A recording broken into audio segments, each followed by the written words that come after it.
Caltech seismologists. More than 1,400 aftershocks have followed the 4th of July earthquake.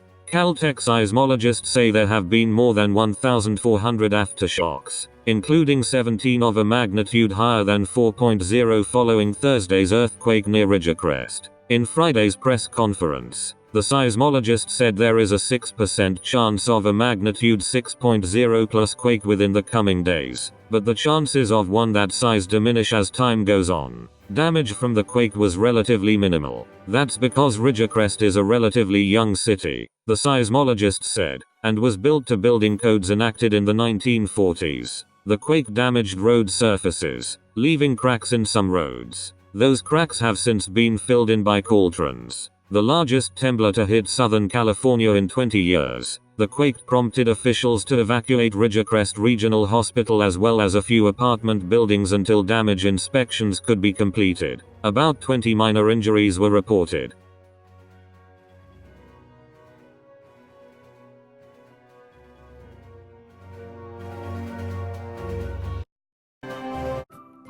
Thank you for watching.